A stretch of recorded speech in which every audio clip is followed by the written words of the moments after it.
Ok. Ouais, remets-toi un petit peu, quoi, là, je pense. Là. You're en live. Ok. Là, pour l'instant, il n'y a personne. Bonjour à toutes et à tous. Ok, qu'est-ce que c'est ces trucs-là qui viennent des pubs de merde. Là, il y en a deux.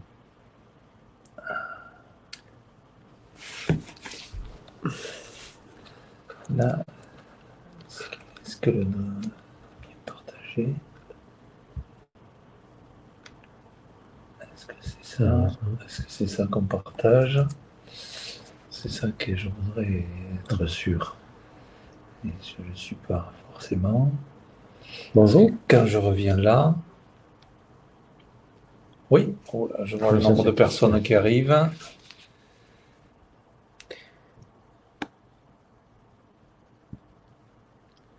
Est-ce que vous nous entendez?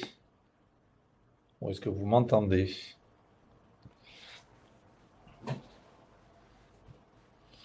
Est-ce que vous pouvez noter dans le chat si vous nous si entendez? vous nous entendez, si vous voyez le diaporama au 8 avril 2021, s'il vous plaît, mettez-nous un message.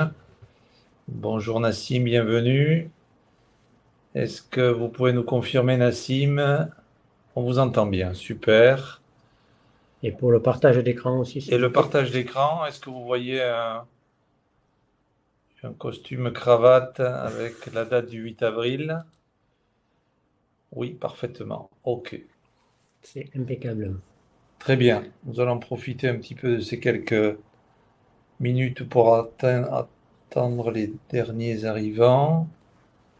Bonjour Elsa. Bonjour Marie-Antoinette. Bienvenue.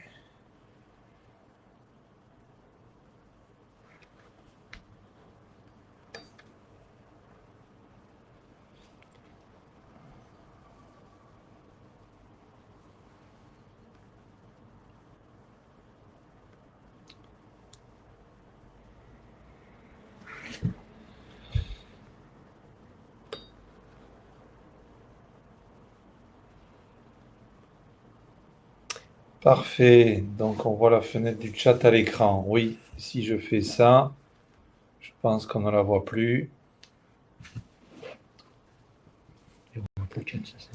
Ou alors, on fait un passage, si on veut, le chat à côté.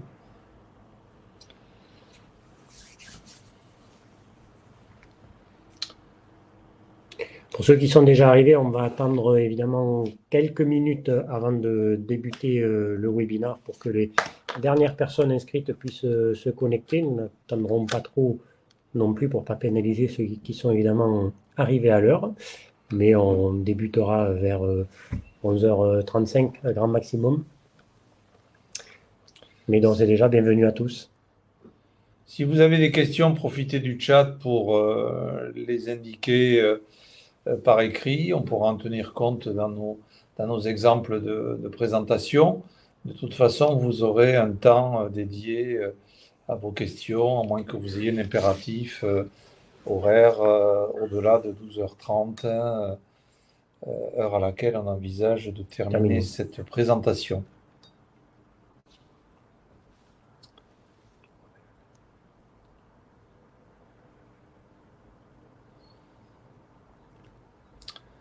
Du coup, j'ai mon chat ici. C'est rigolo, ça fait le chat à la souris là. Histoire. Madriss Hakim, bienvenue. Claire, bienvenue. Isabelle également.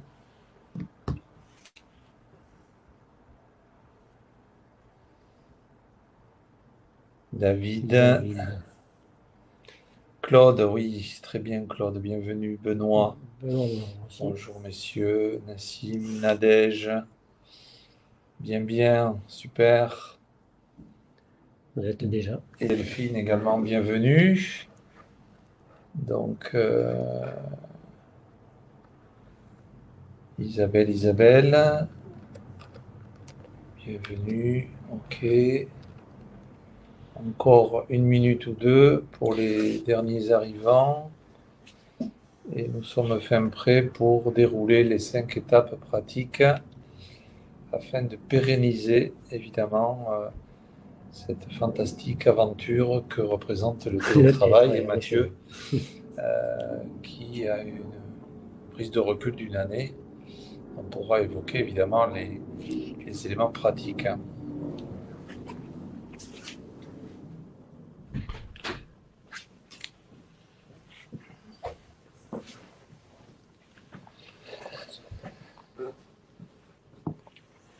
Tu veux commencer? On va peut-être commencer effectivement à vous présenter déjà le webinar et puis à nous présenter. Et ça permettra aux dernières personnes de se connecter sur le live tranquillement, puisque les premières minutes sont consacrées à la présentation du projet qu'on a voulu construire avec Bernard. L'idée de ce webinaire, elle est venue un peu de la crise sanitaire évidemment et de cet anniversaire malheureux des 1 an de cette crise que nous avons fêté il y a très peu de temps, et du fait qu'avec cet anniversaire des 1 an, on a pu se rendre compte de plusieurs choses. Mais comme nous avons tous été plongés dans le télétravail de manière forcée depuis près d'1 an, on s'est rendu compte qu'effectivement ça avait un intérêt économique, social, environnemental certain, que c'était une préoccupation désormais des collaborateurs et des salariés, presque préoccupation numéro 1. Mais en même temps, on a découvert aussi que le télétravail avait plusieurs inconvénients qu'on ne soupçonnait pas forcément avant d'y être confronté à grande échelle, comme la crise sanitaire nous a imposé d'y être confronté. Et donc aujourd'hui, de nombreuses organisations, de nombreuses entreprises, ayant constaté que le télétravail, ça fonctionnait plutôt bien, ayant constaté que c'était une préoccupation des salariés, envisagent de le pérenniser, ce mode d'organisation.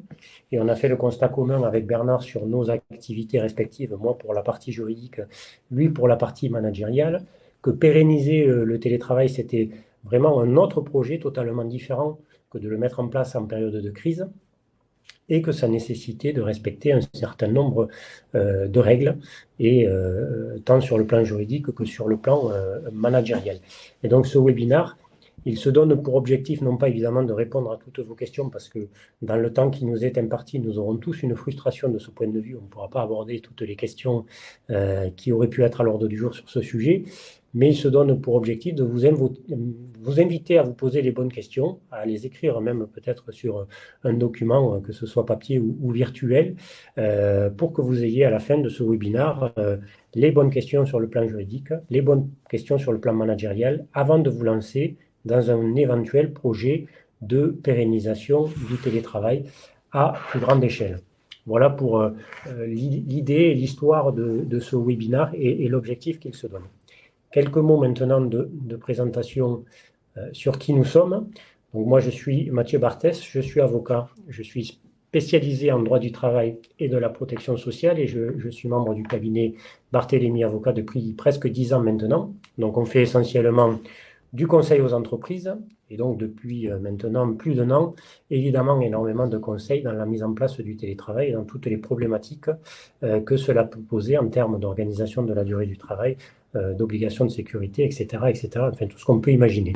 On organise aussi bien évidemment de très nombreuses formations à destination des DRH comme des managers sur tout un tas de sujets, et on est aussi amené à intervenir aussi bien à l'université qu'auprès des organisations patronales de tout ordre. Voilà pour ce qui me concerne. Je passe la parole à Bernard, qui va lui aussi se présenter et puis vous présenter ensuite le plan un petit peu de ce webinaire qu'on a voulu organiser en 5 étapes. Oui, merci Mathieu pour cette introduction. Donc moi, Bernard, je suis le pragmatique, terrain. J'ai fait de la direction commerciale, chef d'entreprise.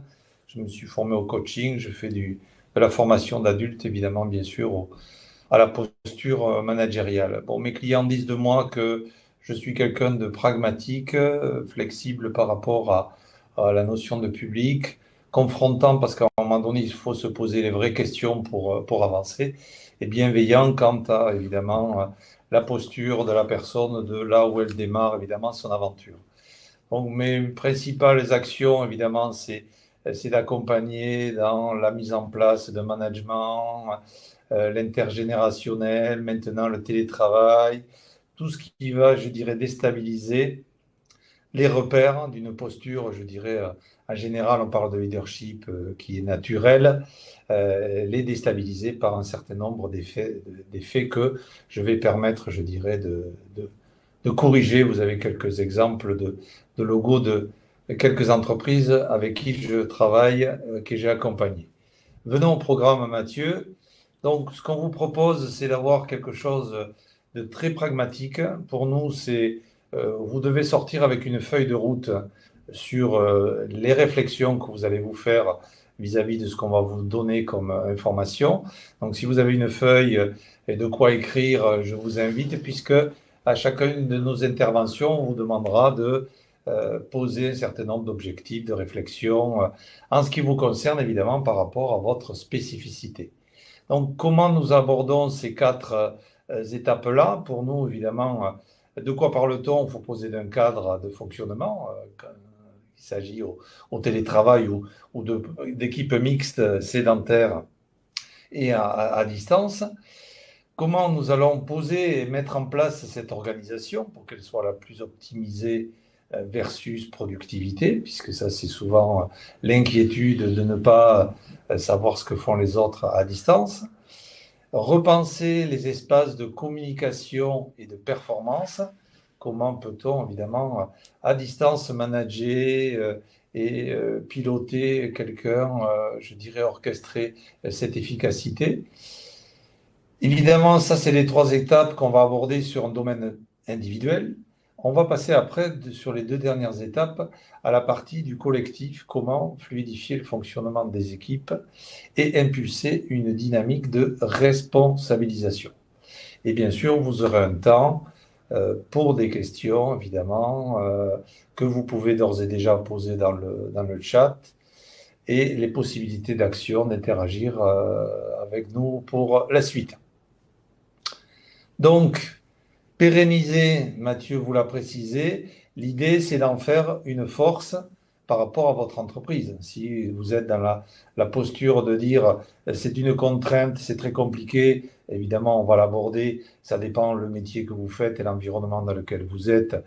L'idée c'est pas de faire du télétravail pour du télétravail, mais il faut que ça puisse devenir un atout peut-être d'attractivité pour des recrutements. Enfin, voilà, donc nous allons passer tour à tour ces 5 étapes pratiques. Et la première, évidemment, poser le cadre de fonctionnement. C'est cette notion à la fois de sécurité, Mathieu, effectivement, comment le cadre juridique va nous permettre de sécuriser la mise en place du télétravail pour le pérenniser. Alors, s'agissant du cadre juridique du télétravail et de la mise en place de ce cadre juridique dans une optique toujours pareille de pérennisation du télétravail, je voudrais d'abord attirer votre attention sur peut-être un piège dans lequel on pourrait tomber concernant le télétravail. C'est que, contrairement à bien d'autres domaines, le télétravail, le Code du travail ne le réglemente pas, pratiquement pas du tout, et surtout depuis l'entrée en vigueur des ordonnances Macron, puisqu'il est désormais possible de mettre en place le télétravail sans charte, sans accord collectif, que ce recours au télétravail peut être formalisé du fait de l'ordonnance Macron par tout moyen, que l'accord du salarié pour télétravailler ne fait pas forcément l'objet d'un avenant au télétravail, et encore une fois, le recours au télétravail n'a du coup pas à être formalisé dans aucun document finalement juridique. Et on l'a vu avec la crise sanitaire, on a souvent plongé dans le télétravail sans forcément mettre à jour tout le sérail juridique qui tourne autour du salarié, les règlements intérieurs, le document unique d'évaluation des risques.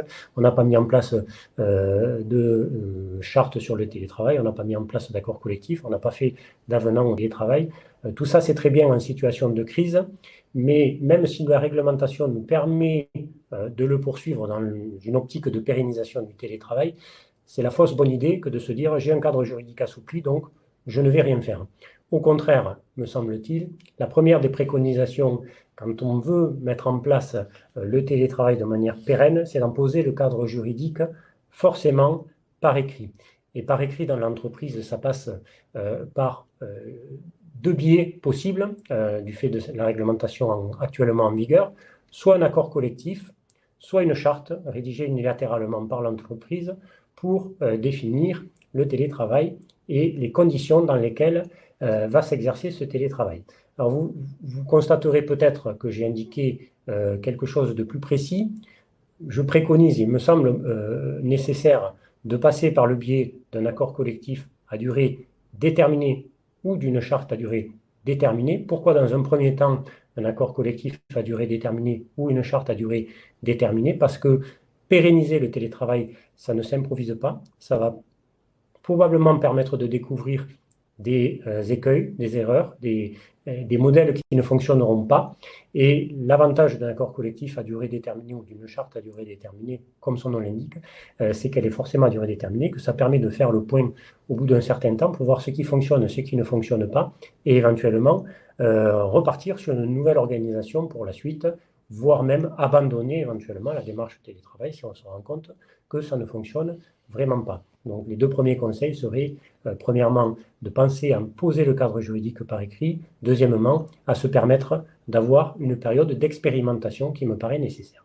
S'agissant du contenu ensuite de ce cadre juridique, il y a au moins 4 items qui sont absolument nécessaires de définir pour éviter des discussions sans arrêt avec les collaborateurs, de savoir qui peut télétravailler, qui ne peut pas, où je peux télétravailler, où je ne peux pas télétravailler, quand est-ce que je peux télétravailler, quand est-ce que je ne peux pas, avec quels moyens, etc. Dans cette charte ou dans cet accord collectif, il va nécessairement falloir définir les personnels éligibles, qui peut télétravailler, qui ne le peut pas. Ce n'est pas forcément parce qu'un poste de travail est télétravaillable que la personne qui l'occupe est éligible au télétravail. Le télétravail, ça suppose d'être autonome. Ça suppose d'avoir peut-être une certaine ancienneté dans le poste.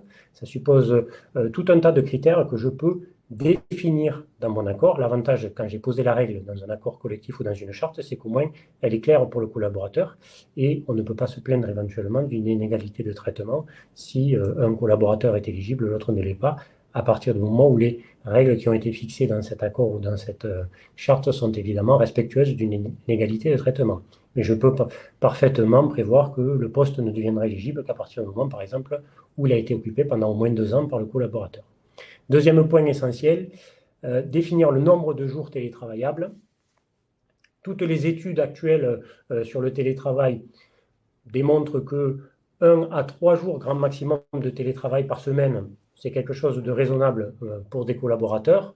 On a découvert avec la crise que télétravailler à 100% faisait naître bien souvent un sentiment d'isolement, des risques psychosociaux et autres qui n'étaient pas forcément bons pour le collaborateur. Donc il faut trouver la bonne mesure. Certaines organisations fonctionnent en télétravail à temps plein et ça fonctionne plutôt bien. D'autres ne pourront pas le faire. Mais là aussi, il faut poser le cadre juridique propre à son entreprise. Troisième point important, définir le matériel à disposition. Là aussi, quand on est dans une démarche d'urgence, comme on l'a été avec la crise Covid, mais on fait avec les moyens du bord, on donne un ordinateur au collaborateur qui travaille depuis son canapé, qui travaille depuis sa table de jardin, dans le jardin quand on était en mars dernier, etc., etc. Mais quand on est dans une démarche pérenne, ça ne suffit pas.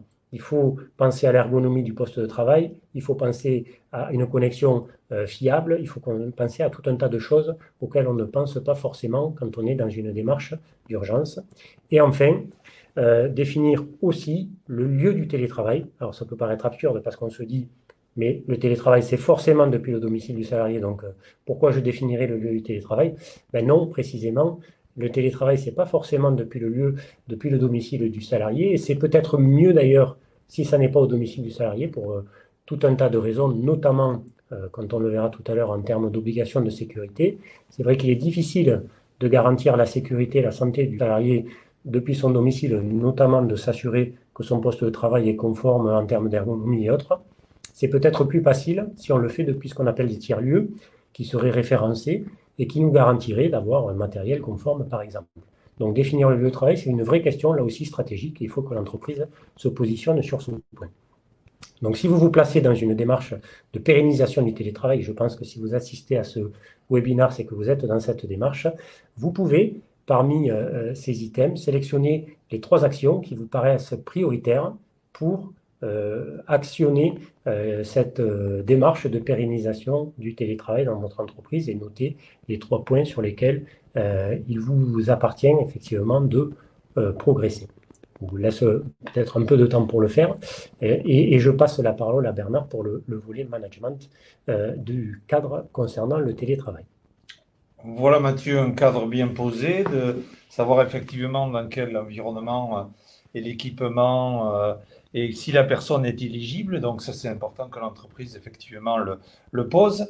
Moi je le mettrai sous l'angle managérial. Est-ce que mon métier, effectivement, ma façon de travailler est, j'allais dire, éligible? Est-ce que c'est un plus de le télétravailler comme il peut être inscrit dans la charte?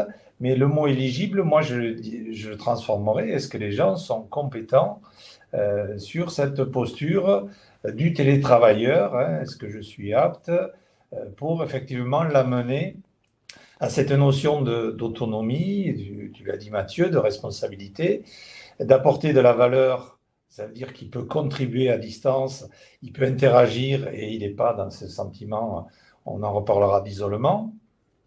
Qu'il puisse y avoir une optimisation, et on le verra aussi, de flux structurés pour avoir accès à un certain nombre de choses, et une attitude évidemment positive parce que ça n'improvise pas de travailler tout seul, même si certains vont y trouver un intérêt au départ. Et on voit vite que, comme le disait Mathieu, le maximum aujourd'hui, c'est 2 jours et demi télétravaillés, voire 3, parce qu'il faut revenir à l'entreprise pour avoir de l'interaction sociale. Donc, pour évidemment aligner tout ça, de la résilience, de l'ouverture, pour amener une réponse à vos exigences de valeur, de vision, de mission, d'organisation, de suivi. C'est pas parce qu'on parle de télétravail qu'il faut changer votre entreprise. Donc voilà, sélectionnez 3 compétences que j'ai énumérées qui vous paraissent indispensables pour les acteurs que vous souhaiteriez mettre demain ou maintenant en télétravail. Donc effectivement, nous avons parlé de valeur, de vision, de mission. Ça, c'est votre cockpit de chef d'entreprise ou RH. Mais comment on va mettre en œuvre, effectivement, par des comportements, des pratiques, peut-être des méthodes, on parle d'agilité, est-ce que c'est adapté, voilà, et surtout des rites, évidemment, des manières de mettre en œuvre ce télétravail. Comment on va s'y prendre, Mathieu, au point de vue juridique?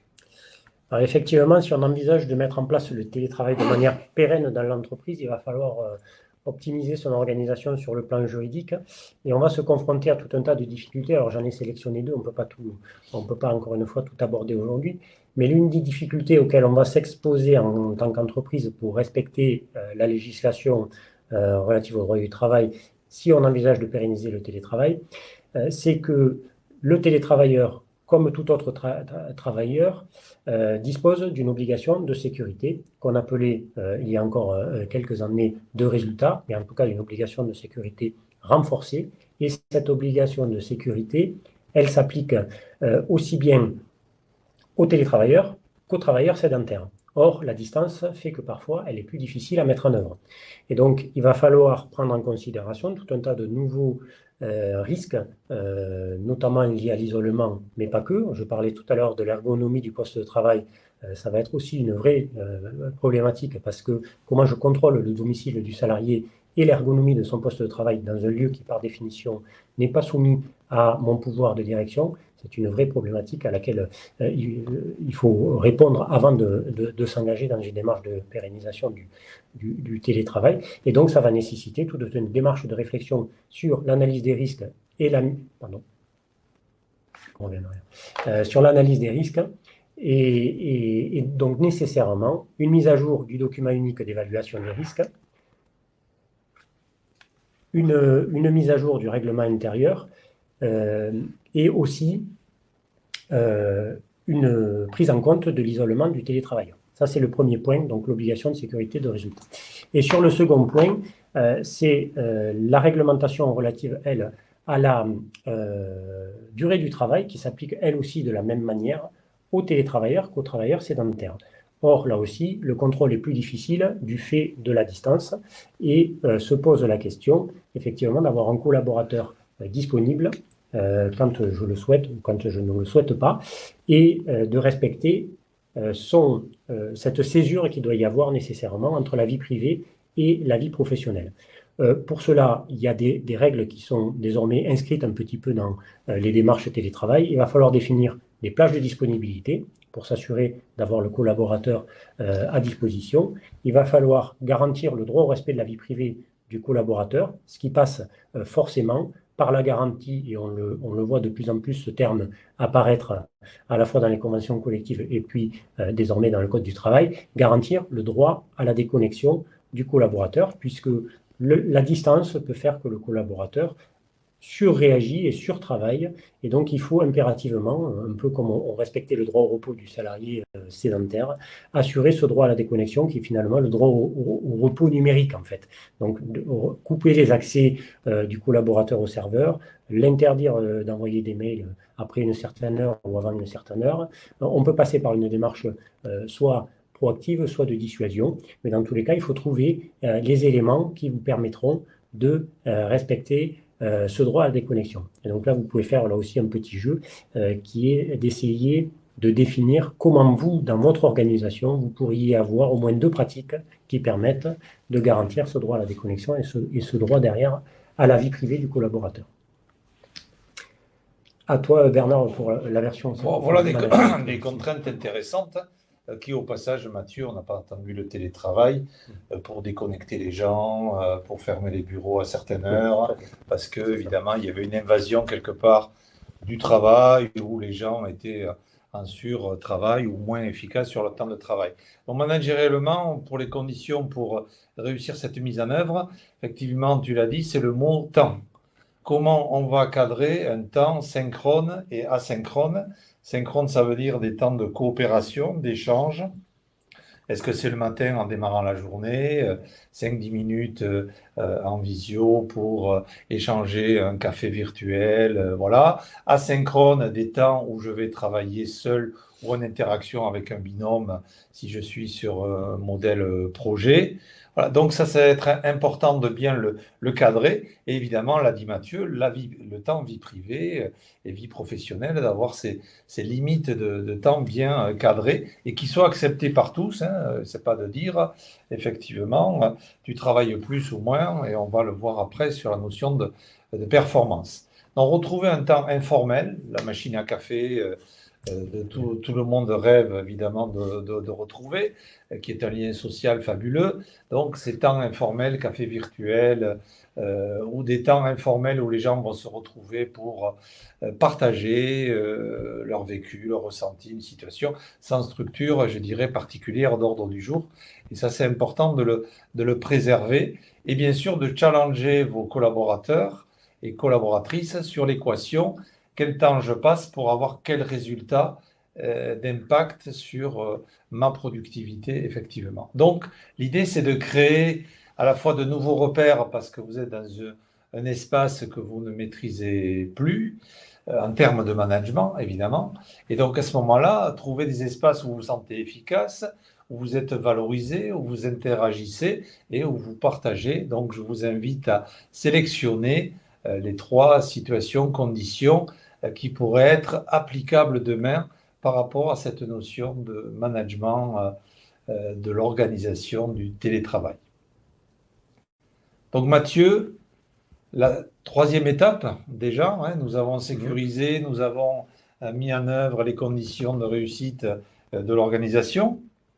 Donc souvent, ce que les gens disent, on n'est pas au courant, on n'a pas l'information, on est perdu, on ne sait pas qu'est-ce qu'on doit piloter ou quoi, sur quoi on va nous évaluer. Donc effectivement, l'idée de notre intervention, c'est repenser les espaces de communication et de performance. Comment on peut s'adapter juridiquement à ça, Mathieu ? Alors sur le plan juridique, il y a quelque chose qu'il va falloir nécessairement repenser si on envisage une démarche de pérennisation du télétravail, c'est sa méthode d'aménagement du temps de travail et du contrôle de ce temps de travail, puisque, comme je le disais tout à l'heure, la réglementation sur la durée du travail, elle est la même pour un télétravailleur et pour un travailleur sédentaire, sauf que la figure du salarié qui travaille 8h midi, 14-17 heures, à partir du moment où on se place dans une démarche de télétravail pérenne et de manière pérenne, elle explose complètement, sachant qu'il ne serait pas logique, a priori, de se placer dans une telle démarche si on contraint le collaborateur à rester derrière son écran de 8h à midi et de 14h à 17h sans lui accorder aucune souplesse dans l'organisation de son temps de travail, par exemple pour lui permettre d'aller amener ses enfants à l'école et les récupérer, ou pour répondre à une problématique d'ordre privé dans la journée, en tout cas pour assouplir son temps de travail et se placer dans une vraie démarche où le télétravail s'inscrit dans une démarche plus globale de qualité de vie au travail. Donc, travailler à distance, ça rend nécessairement plus difficile un contrôle du temps de travail. Ça impose de repenser l'aménagement du temps de travail des télétravailleurs et les modalités de contrôle du temps de travail qui demeurent malgré tout obligatoires. Donc, pour éviter des difficultés, notamment en termes de réclamations relatives aux heures supplémentaires, etc., il va falloir quand même maintenir un contrôle du temps de travail, mais il doit nécessairement être repensé. Et avant de pérenniser le télétravail, il faut s'assurer que dans son organisation, dans son entreprise, l'aménagement du temps de travail qui est le nôtre sera compatible avec le télétravail et que les modalités selon lesquelles je contrôle le temps de travail pourront être efficaces, y compris à distance. Donc ça suppose très certainement de numériser aussi le contrôle du temps de travail et très certainement de repenser la manière dont on a aménagé le temps de travail dans l'entreprise pour intégrer dans cet aménagement plus de souplesse pour le collaborateur. Alors quand le collaborateur est ce qu'on appelle autonome au sens juridique et qu'il peut basculer vers la figure d'un salarié au forfait jour, c'est évidemment l'idéal pour un télétravailleur puisque on lui laisse toute autonomie dans l'organisation de son activité professionnelle. Mais même si le collaborateur n'est pas dans cette catégorie des travailleurs autonomes, il faut nécessairement adapter son aménagement du temps de travail à la figure du télétravailleur qui rend encore une fois plus difficile un contrôle du temps de travail comme on l'imaginait précédemment. Et puis il y a une deuxième logique qu'on voit apparaître là aussi dans plusieurs conventions collectives à ce jour aujourd'hui, c'est que pour le télétravailleur, comme d'ailleurs pour le travailleur autonome et au forfait jour, il va falloir assurer un contrôle de la charge de travail, qui est une notion qui vient peu à peu remplacer la notion de durée du travail au sens où on l'entendait historiquement en termes horaires. La charge de travail doit désormais être contrôlée pour s'assurer qu'elle soit raisonnable et qu'elle ne soit pas créatrice de risques psychosociaux, notamment. On parle de burn-out de plus en plus régulièrement. Le fait de mettre en place le télétravail peut, là aussi, générer des difficultés en termes de charge de travail avec un collaborateur qui, du coup, travaillerait à toute heure, depuis n'importe quel lieu, depuis n'importe quel site, et qui ne se protégerait pas lui-même vis-à-vis de cela. Et donc, il va falloir, si on se place dans une démarche de ce type, mettre en place les outils qui nous permettent d'assurer un contrôle régulier de la charge de travail, ou en tout cas, de permettre au collaborateur d'alerter son supérieur hiérarchique ou carrément directement les ressources humaines lorsqu'il considère que sa charge de travail devient, au moins ponctuellement, déraisonnable pour qu'on puisse mettre en place les actions correctrices. Donc là, il y a un petit exercice que vous pouvez là aussi faire tout de suite, c'est vous poser la question de savoir si l'aménagement du temps de travail tel que vous l'avez aujourd'hui dans votre organisation vous paraît ou non compatible avec la figure d'un télétravailleur pérenne, qui serait au moins 1 à 2 journées par semaine à son domicile, et si ce n'est pas le cas, de savoir comment vous pouvez l'améliorer pour qu'elle soit plus compatible avec le télétravail. Et même chose pour les modalités que vous utilisez actuellement pour contrôler le temps de travail des salariés, afin là aussi de prévoir des actions correctrices le cas échéant. Là aussi, en termes de management, Bernard, tu vas pouvoir nous dire ce qu'on peut améliorer dans nos organisations quand on se place dans une telle démarche. Bien sûr, donc si vous considérez que vous avez répondu oui à la question de Mathieu, est-ce que c'est possible, votre organisation, de mettre en place le télétravail? Ce qu'on a pu constater depuis cet anniversaire de pratiques plus ou moins forcées, c'est qu'en fait, il y a un problème d'accès à l'information. Donc l'idée, c'est effectivement de fluidifier, on parle de digitaliser, de mettre des outils, non pas pour envoyer des mails à tout le monde, mais pour partager l'information sur des endroits où tout le monde peut avoir accès, présentiel ou télétravailleur, bien évidemment. La deuxième question, c'est, on entend Mathieu dire, est-ce que la personne est autonome juridiquement? Est-ce qu'elle est autonome en termes de compétences et de savoir-faire? La communauté de pratique, de partage, de bonnes pratiques, d'astuces ou autres qui peuvent être partagées dans des endroits où on va les consigner, certes, mais oralement, ça génère effectivement du lien. Et puis, comme le dit Mathieu, la charge de travail, un temps donné, pour moi, managérialement, c'est quel indicateur je vais mettre en place, effectivement, pour dire la personne est performante, moyenne performante, ou quand je vais faire mes entretiens professionnels. Voilà, donc on va tout doucement sur cette notion de livrable, plutôt que de dire j'ai passé 1 heure à faire ceci, à faire cela. On l'a dit, l'équation, il faut la mener à terme pour que managérialement, vous aidiez vos collaborateurs à être le plus performant dans le temps qui est donné. Ce n'est pas la quantité, mais c'est la performance dans ce temps de travail. Donc, sélectionner 3 indicateurs qui pourraient être attractifs, motivants sur des gens à distance, hormis effectivement le fait de dire bon, t'as fini, t'as pas fini, c'est le côté pression. Avec du présentiel, vous pouvez voir un petit peu comment la personne réagit. Le distanciel, c'est complètement différent. Donc, effectivement, il faut aller au-delà pour que la personne se mette en œuvre. Donc, on va passer tout naturellement à la notion de collectif, puisque une fois qu'on a posé ces 3 premières étapes, qu'est-ce qui va faire que justement les gens vont rester soudés en communauté, puisqu'il peut y avoir le danger de forme de clan. Et l'idée, c'est de renforcer, évidemment. Arthur Clarke nous disait la distance rend toute chose infiniment plus précieuse. Donc, effectivement, on s'aperçoit que les gens sont amenés à nous manquer. Donc, faisons du collectif et grâce au télétravail, on peut réellement avoir un levier fort là-dessus. Donc, Mathieu, juridiquement, comment ça se passe? Garantir la pérennité du collectif, effectivement, sur le plan juridique, ça passe par plusieurs étapes. Ça passe en premier lieu par assurer la formation sur le télétravail, à la fois du télétravailleur et du manager à distance, puisque le télétravail constitue de toute façon une évolution majeure dans les conditions de travail du salarié et que l'employeur reste tenu, et ça c'est aussi bien applicable aux télétravailleurs qu'aux travailleurs classiques, à une obligation d'adaptation du salarié à l'évolution de son emploi.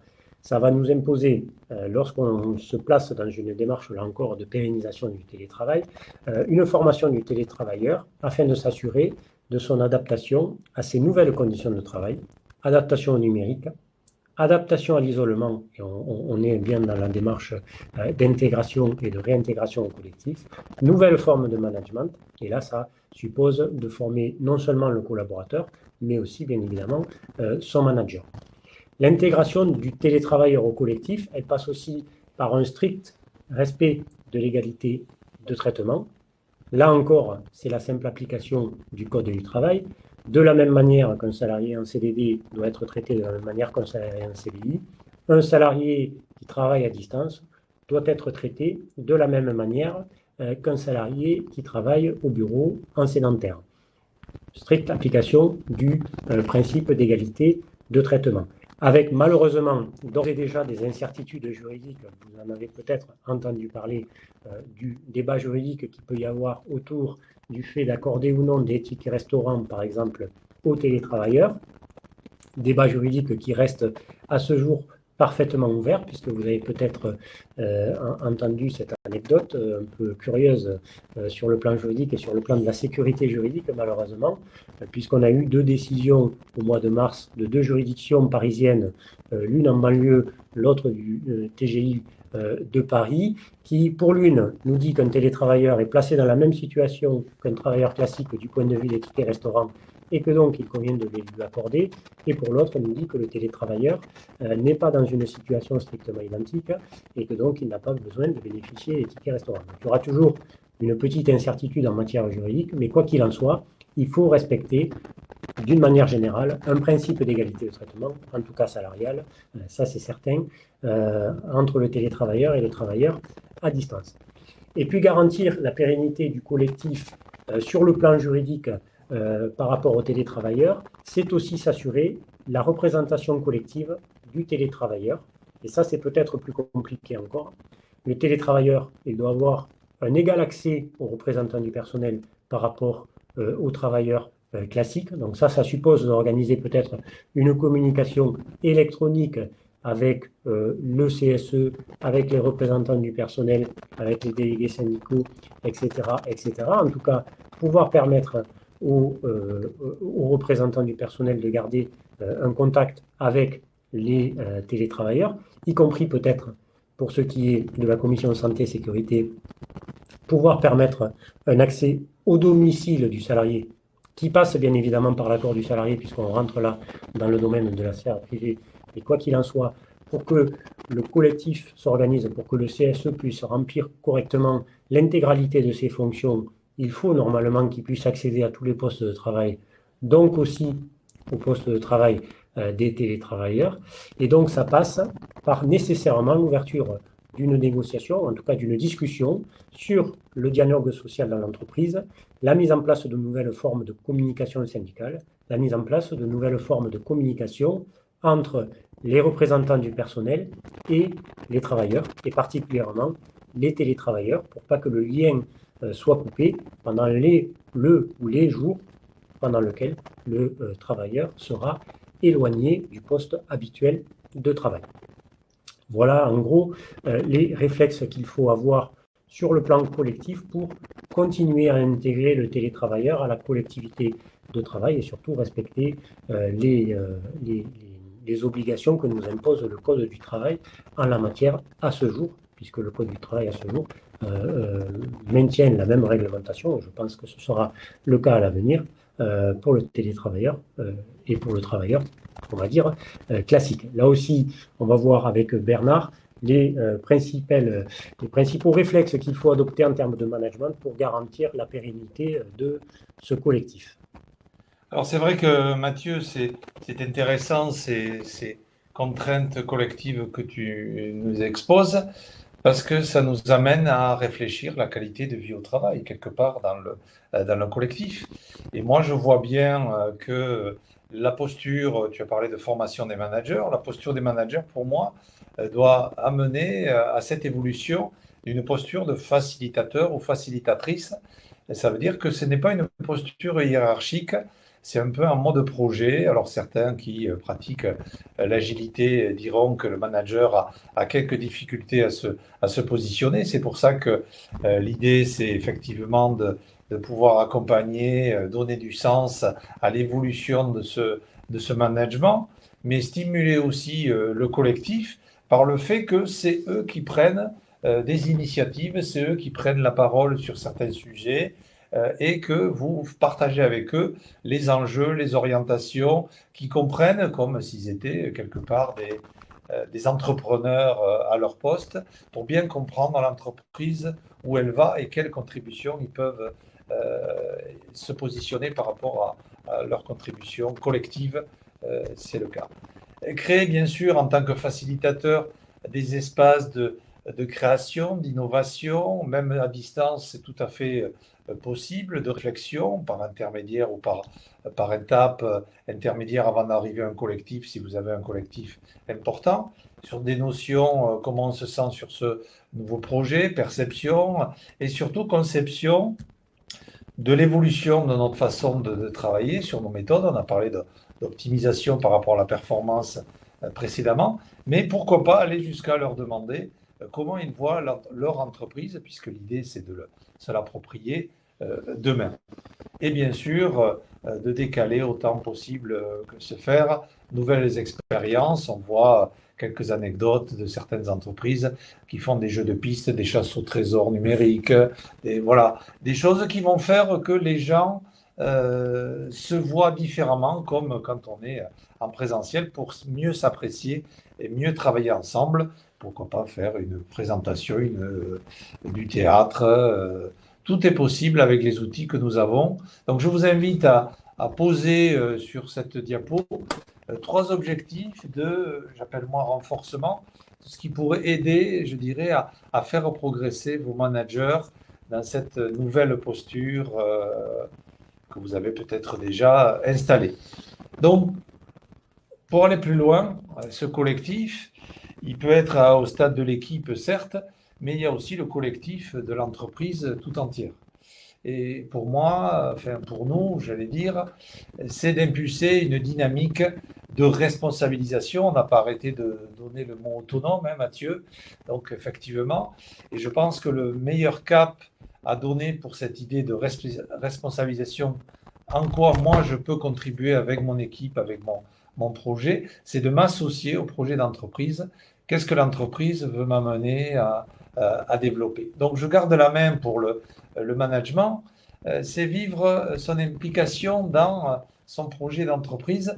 Et là, on voit que la notion de distance ne devient pas un problème, c'est simplement une façon de travailler différente, parce qu'on a parlé de domicile, mais ça pourrait être dans un espace de coworking, ça peut être dans d'autres espaces aménagés.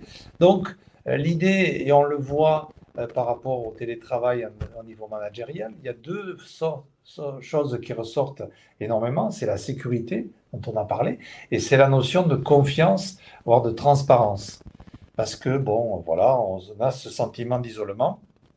Donc l'idée, effectivement, c'est pour mettre en place des facteurs de confiance, en renforçant la compétence, déjà, on a parlé d'autonomie, d'intégrité par rapport à la notion de valeur, de mission de l'entreprise, et la posture facilitatrice du manager, c'est effectivement cette notion de bienveillance, de soutien, de coaching, on peut l'appeler d'entraînement, comme on veut, qui va permettre justement de générer ce développement de la confiance qui fait que, évidemment, on a une énergie positive, on a une perception des risques, évidemment, plus positionnée, on a des frictions peut-être plus claires et exprimées au niveau relationnel pour avoir un résultat, je dirais, capitalisé pour l'entreprise.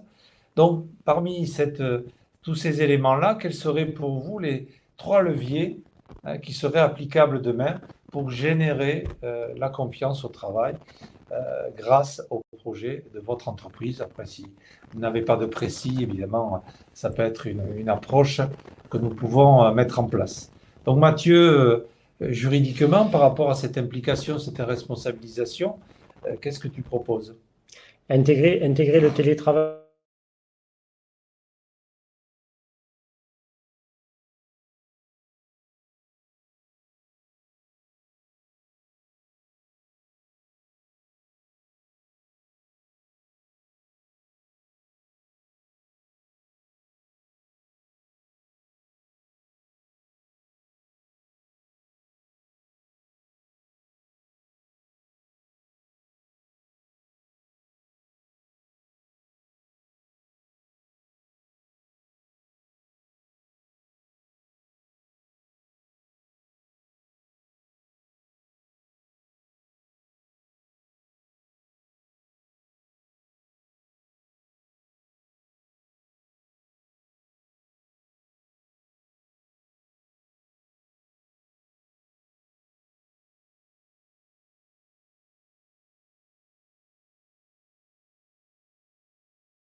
Bon, je te laisse, on va essayer de gérer.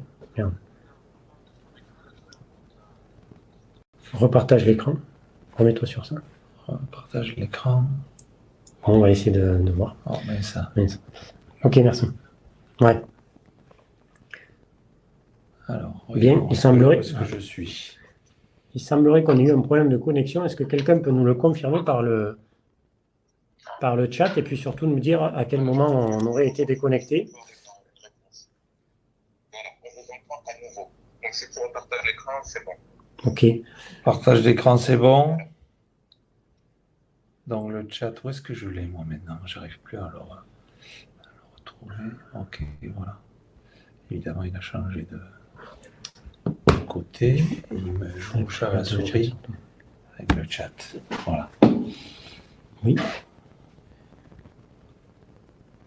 Je récupère ma souris. Ah putain, c'est pas vrai ça. Bon, excusez-nous pour ce problème technique. Du Voilà. coup, est-ce que quelqu'un peut nous indiquer à quel moment à peu près? Ah, oh, bon, ça va. On a été déconnecté apparemment à la valorisation de la démarche télétravail. C'est pas très grave du coup, puisque c'était un peu la dernière étape. Alors, je ne sais pas si c'était sur sur le volet juridique ou sur le volet managérial, mais pour résumer, grosso modo, ce qu'on voulait. D'accord. D'accord. Donc, ce qu'on voulait très, très rapidement et pour pas allonger non plus inutilement le webinar, ce qu'on voulait résumer ce que je voulais résumer sur la démarche valorisation du télétravail dans le cadre des contraintes juridiques qui peuvent peser sur l'entreprise, c'est penser, si vous vous placez dans une démarche de pérennisation du télétravail, à valoriser cette démarche dans le cadre des obligations que vous pouvez avoir dans vos entreprises respectives en termes de NAO, puisque comme je le disais, on a une obligation de négociation sur la qualité de vie au travail. Lorsqu'on met en place le télétravail de manière pérenne, c'est évidemment un outil de valorisation de la qualité de vie au travail. Il faut donc penser à l'intégrer à cette négociation sur la qualité de vie au travail et surtout à l'intégrer dans l'accord qu'on va conclure sur le sujet parce que c'est un outil qui ensuite va nous permettre de mieux recruter et de mieux fidéliser les collaborateurs de manière absolument évidente. De la même manière, pèse sur les entreprises une obligation, en tout cas lorsqu'elles ont plus de 100 salariés, de mettre en place des plans de mobilité, même si le plan de mobilité est essentiellement là pour gérer les déplacements des collaborateurs.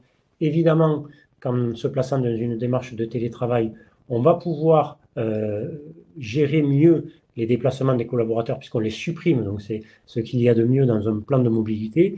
Et donc, il faut penser à intégrer la démarche télétravail dans ces plans de mobilité pour répondre à cette obligation. Et enfin, même si on n'est astreint à aucune de ces obligations-là, bon nombre d'entreprises se placent aussi volontairement aujourd'hui dans une démarche de RSE, donc de responsabilité sociale et écologique. Et donc, il est important, si on se place dans une démarche de télétravail de manière pérenne, de le valoriser là aussi et de bien expliquer que la société entend favoriser la qualité de vie au travail, entend favoriser peut-être l'empreinte écologique de ses collaborateurs, enfin limiter l'empreinte écologique de ses collaborateurs, etc., etc. Bref, à retenir, valoriser cette démarche parce qu'aujourd'hui, je le disais et pour conclure, bon nombre de collaborateurs font du télétravail une condition sine qua non à l'embauche. Certains seraient prêts à refuser une offre d'emploi s'il n'y a pas au moins en partie un peu la possibilité de télétravailler. Et donc, l'entreprise du monde d'après, comme on l'appelle aujourd'hui, donc du monde post-mars 2020, aura nécessairement et très probablement à intégrer le télétravail, à le valoriser auprès des collaborateurs dans ce qu'on appelle génériquement une marque employeur. Et c'est important de le faire aussi sur le plan juridique, de l'intégrer dans toutes les contraintes juridiques qu'on peut avoir, puisque c'est l'occasion de transformer précisément ces contraintes en opportunités auprès des collaborateurs. Voilà ce qu'on avait à dire. Donc on avait ensuite réalisé brièvement la conclusion. On va peut-être pas revenir dans le détail pour pas allonger, pour permettre. Qu'est-ce qu'on doit retenir en fait de notre propos? Ce qu'il faut retenir, alors voilà, on voulait commenter les 5 mots-clés qu'on voulait que vous reteniez, mais très brièvement, moi je les résume les 5 en quelques phrases. Si vous vous placez dans une démarche de pérennisation du télétravail, pensez à sécuriser vos pratiques, donc à ne pas tomber dans le piège du fait de le faire sans avoir posé le cadre juridique. Donc ça passe par nécessairement mettre en place un accord collectif sur le télétravail ou une charte sur le télétravail, adapter son document unique d'évaluation des risques pour prendre en considération les nouveaux risques que fait naître le télétravail, mettre à jour son règlement intérieur et signer des avenants avec les télétravailleurs à venir, même, encore une fois, si ces avenants ne sont pas obligatoires. Ces contraintes sont absolument nécessaires pour que tout se passe correctement. Ensuite, bien respecter son obligation de formation, bien penser à adapter son aménagement du temps de travail pour qu'il soit compatible avec le télétravailleur. Et si on a déjà fait tout ça et qu'en plus on assure un droit à la connexion des collaborateurs, normalement tout devrait se passer pour le mieux dans le meilleur des mondes juridiques. Alors, pour le management sécurisé, je voulais évoquer, c'est aligner les compétences du télétravailleur, hein, qui sont évidemment spécifiques, on l'a évoqué, qui sont renforcées par rapport à la distance. L'alignement par rapport à vos attentes, votre métier, votre contexte de travail, et comme le disait Mathieu sur la dernière étape, faire effectivement de ce télétravail une force, une attractivité pour certaines générations qui en font un prérequis pour venir travailler chez vous. Deuxième, le former, c'est mettre en œuvre une organisation d'optimisation, évidemment, de la productivité, donc faire du temps synchronisé, désynchronisé, une optimisation de ce temps, de temps de productivité et du temps de coopération pour entretenir le lien. Ouvrir des espaces pour faire émerger la communication et mettre en place, je dirais, un suivi de la performance en termes de livrables et moins en termes de temps peut-être travaillé pour laisser une responsabilité, une autonomie à vos collaborateurs. Et enfin, évidemment, faciliter, c'est mettre en œuvre une nouvelle posture de management hein, qui va être celle de créer les conditions de l'émergence, mais c'est le collectif qui va produire et le manager faciliter et en fait générer évidemment une implication par de la confiance, de la transparence que peut évoquer votre projet d'entreprise, évidemment une nouvelle relation avec le management que vous représentez. Voilà ce qu'on avait en quelques dizaines de minutes à vous dire, principalement sur cette démarche de pérennisation du télétravail que nous allons plus ou moins tous engager. On va passer à vos questions. J'ai vu qu'il y en avait déjà sur le chat, on va certainement pouvoir y répondre, on va les rechercher. Et si vous avez, certains d'entre vous, ensuite des questions de plus... à plus long terme, va-t-on dire, on pourra ensuite prendre contact hors de ce webinaire si c'est nécessaire. Alors, je remonte le chat un petit peu pour retrouver les questions. Alors, première question, David, pour garder ce lien social et cette synchronicité, merci David pour le terme, le 5 jours sur 5 n'est pas appliqué. Un accord a été mis 1 à 2 jours par semaine en libre choix entre le salarié et le manager. Il est clair qu'en mode 5 jours sur 5, l'aspect synergie et appartenance se voit fortement touché. Alors c'est plus un témoignage, je pense, qu'une véritable question de David, mais... Puis je pense que psychologiquement, on a pu vérifier que 5 jours sur 5, bon alors quand on y est contraint, ça peut, et qu'on sait que ça ne va pas durer, c'est moindre mal, mais psychologiquement, les gens, le fait de manquer de lien social, on voit que ça a un impact très négatif sur la santé, je dirais, mentale de nos collaborateurs. C'est pas ce que l'on souhaite, donc effectivement, l'idée d'avoir cette journée ou ces 2 jours d'interaction, de retrouver un petit peu les rites sociaux du présentiel, nourrit évidemment cette valorisation et ce bien-être et cette qualité de vie au travail. Alors effectivement, nous confirmons, David, cette vision des choses. Est-ce qu'il y a d'autres questions de certains d'entre vous sur l'un ou l'autre des aspects de la démarche, que ce soit sur le plan juridique ou sur le plan managérial?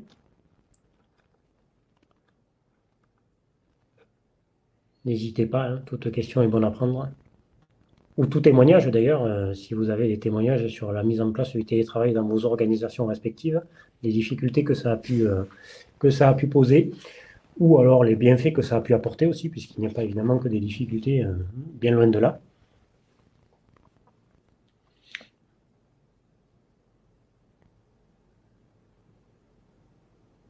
Intégrer le télétravail dans les NAO.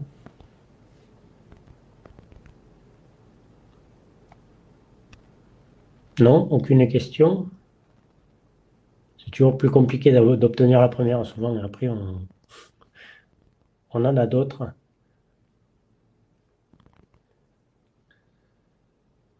Alors, jusqu'où peut aller l'entreprise dans le contrôle des connexions des collaborateurs? Ça, c'est une très bonne question. La limite et la frontière est en fait la même que pour un travailleur physique, hein. C'est le droit au respect de la vie privée. Et par ailleurs, il y a une autre limite qui est aussi la même que pour un collaborateur physique, on va dire, on va l'appeler comme ça, c'est son droit au repos qui s'impose. Alors, un droit au repos pour un collaborateur, c'est nécessairement 11 heures de repos consécutifs par jour. Donc, nécessairement, pas de contrôle des connexions pendant ces 11 heures-là. Et par ailleurs, autre obligation qui s'applique sur l'entreprise, encore une fois, les règles ne sont pas différentes pour un télétravailleur et pour un travailleur classique. Dès lors que je mets en place un contrôle des connexions, ça vaut pour les connexions à distance comme pour les connexions au bureau, je dois respecter une obligation de transparence. Donc le collaborateur doit être informé de tous les moyens de contrôle que je mets en place, notamment sur son ordinateur. Je dois respecter une obligation de proportionnalité. Donc proportionnalité qu'on appelle au but recherché, c'est-à-dire si c'est pour contrôler le temps de travail, il va falloir que ce soit proportionné à mon obligation de contrôle du temps de travail. Si c'est pour contrôler son activité, proportionné à tout ça. Et une obligation de finalité, c'est-à-dire que je ne peux pas contrôler un collaborateur si je n'ai pas un but précis et une obligation juridique à respecter. Donc, grosso modo, je ne peux pas vous contrôler H24 et pour n'importe quel motif. Reste après la problématique de le savoir, mais normalement, l'obligation de transparence fait que l'employeur doit impérativement informer les collaborateurs des moyens de contrôle. Voilà pour Je pense que c'est la pour toi, question Mathieu, imposer le télétravail, n'est-ce pas une modification d'un élément essentiel du contrat de travail, le lieu de travail ayant changé? Oui, bien sûr, Elsa, c'est une modification du contrat de travail. Alors, pas simplement parce que ça modifie le lieu de travail, parce que le lieu de travail n'est pas forcément un élément impératif du contrat de travail. Donc, ça ne serait pas une modification du contrat de travail rien que parce que ça modifie le lieu de travail. C'est une modification du contrat de travail parce que ça modifie substantiellement les conditions de travail, tout simplement. Et donc, il y a une particularité, et c'est sur ça que je commençais en expliquant que les contraintes juridiques avaient été quand même réduite par les ordonnances Macron. Même si c'est une modification du contrat de travail, l'ordonnance Macron nous a permis de mettre en place le télétravail sans avoir nécessairement à conclure avec le salarié d'avenant au contrat de travail. Donc on n'est pas obligé d'intégrer le télétravail au contrat de travail du collaborateur. Et l'ordonnance nous dit, vous pouvez vous assurer de l'accord du salarié pour télétravailler par tout moyen, ce qui signifie en pratique qu'on pourrait considérer que l'accord des parties et donc la modification du contrat peut être acquise dès lors qu'on a un échange de mails, par exemple, qui nous permet de rapporter la preuve que chacun a accepté de télétravailler et donc que la modification du contrat est parfaite. Mais j'insiste encore une fois sur le fait que pour moi, à partir du moment où on se place dans une démarche pérenne, il faut évidemment intégrer dans son process juridique de faire signer aux futurs télétravailleurs des avenants au contrat de travail qui vont permettre de rappeler où, quand et comment le collaborateur peut télétravailler. C'est au moins ça qu'il faut rappeler dans l'avenant au télétravail. Voilà pour la question d'Elsa. Si vous avez d'autres questions, on a encore quelques minutes, si vous voulez bien, si vous avez encore un peu de temps. Alors, Coralie. Coralie Dubreuil. Oui. Alors, d'abord, Elsa, sur sa question, en cas de refus du salarié, quelles en sont les conséquences? Aucune conséquence. On ne peut pas sanctionner un salarié qui refuse de télétravailler. Le télétravail, encore une fois, c'est une démarche qui doit faire l'objet d'un accord des parties. Donc, sauf je précise bien, puisque vous n'allez pas me faire dire ce que je n'ai pas dit, situation de crise, comme on l'a vécu Oui. au mois de mars dernier, Imposé. où là, la réglementation a évolué en même temps que la crise, et on a donc pu imposer le télétravail aux collaborateurs sans son accord, mais on est dans une situation extraordinaire. Là, on se place, nous, dans ce webinaire, dans une démarche qui est tout autre, c'est pérenniser le télétravail. Si je veux modifier les conditions de travail d'un collaborateur qui est habituellement un travailleur sédentaire et que je veux le faire passer en télétravailleur, il faut nécessairement son accord. Et le refus du collaborateur n'est en aucun cas ni un motif de licenciement, ni même un motif de simple sanction. Il y a ensuite Coralie qui pose une question. Comment peut-on dédommager les personnes qui ne peuvent pas être en télétravail? Notamment dans mon cas, j'ai 2 salariés qui ont des ordinateurs fixes et sont donc en présentiel, et les 2 autres sont en télétravail car elles ont des ordinateurs portables. Sommes-nous aussi dans l'obligation de trouver une solution matérielle pour que les personnes en présentiel puissent être en télétravail au même titre que leurs collègues? Alors là, Coralie, vous vous placez plutôt dans une démarche de télétravail de crise, je pense. Effectivement, on a cette difficulté aujourd'hui qu'on est contraint et forcé de placer les collaborateurs en télétravail et qu'on n'a pas forcément les outils qui suivent sur le plan simplement pratique, comme c'est votre cas, puisque vous avez a priori que 2 ordinateurs portables et un ordinateur fixe.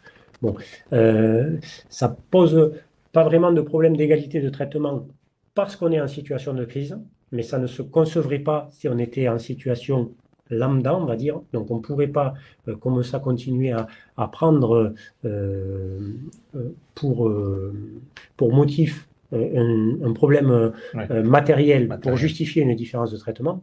Par rapport à la crise, oui, vous pouvez le faire et ça ne justifie pas qu'on dédommage ceux qui ne sont pas en télétravail.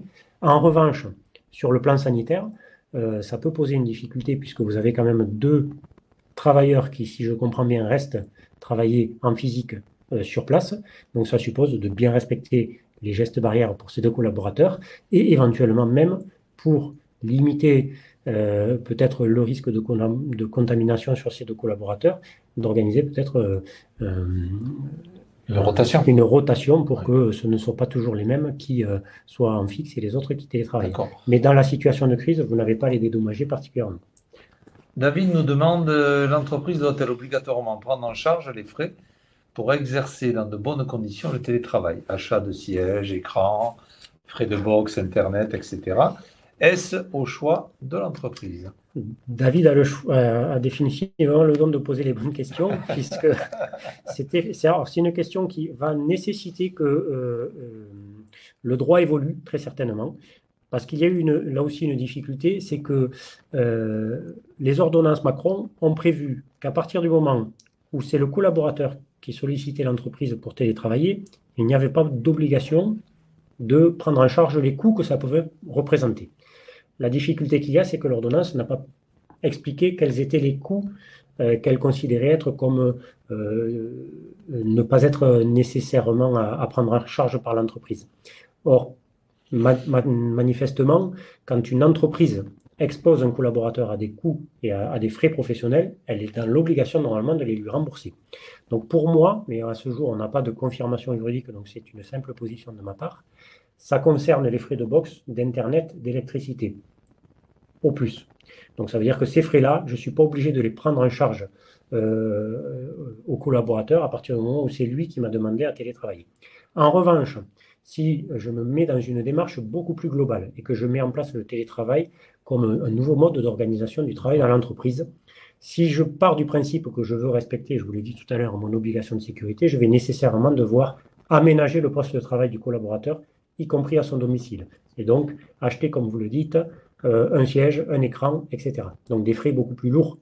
Ces frais beaucoup plus lourds, à mon sens, doivent nécessairement être à la charge de l'entreprise. Et pourtant, je suis conseiller d'entreprise, donc je serais peut-être censé dire le contraire, mais ça me semble tomber sous le coup du bon sens que c'est évidemment à la charge de l'entreprise.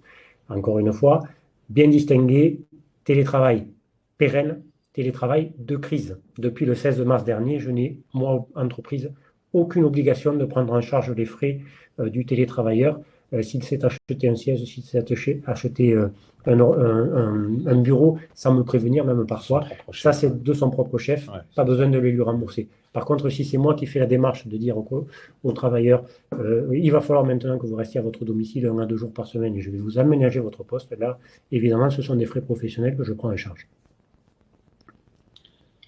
Bien, est-ce qu'il y a une dernière question? On ne va pas abuser de votre temps. On vous remercie de votre participation et des remerciements que vous nous faites. Ça nous touche, puisque j'espère que vous avez pris autant de plaisir que nous avons pris, Mathieu, à préparer cette intervention qui nous paraissait tout à fait d'actualité et des problématiques que nous serions effectivement heureux de partager. Nous allons mettre nos coordonnées. De toute façon, vous avez nos LinkedIn. N'hésitez pas à nous faire un témoignage par rapport à nos interventions. Ce qu'on peut améliorer, on est bien sûr preneur. Et puis, continuez évidemment votre projet de pérennisation. Voilà, de nous solliciter tous les deux ou individuellement selon votre réflexion et l'avancée de votre projet, puisque bon, dans notre fonctionnement, Mathieu, nous faisons, je dirais, une forme de rendez-vous découverte totalement gratuit pour effectivement optimiser notre intervention par rapport à votre environnement. Et à ce moment-là, on contractualise si nous sommes les hommes de la situation, on peut dire, hein, Mathieu. À peu près ça. Un grand merci à tous, en tout cas, d'avoir été aussi nombreux à participer et puis d'avoir été aussi nombreux à vous inscrire. Et puis, désolé encore pour cet incident technique en milieu de webinaire, mais ce sont les aléas du direct. Et effectivement, ce sont des choses qui peuvent arriver à partir du moment où on est dans une démarche à distance, ce qui peut arriver aussi avec les collaborateurs qui auraient ce genre de difficultés. Donc, il faut aussi, c'est peut-être un exemple pratique, Voilà. de prendre en considération et savoir aménager sa manière de coacher et de manager les collaborateurs à distance. Je suis d'accord. Donc, merci encore de votre écoute, de vos questions. Et puis, bon, n'hésitez pas, nous sommes à votre écoute pour faire du télétravail un atout pour votre entreprise. Merci. Est-ce que j'ai là? C'est bizarre, je n'ai pas le chat.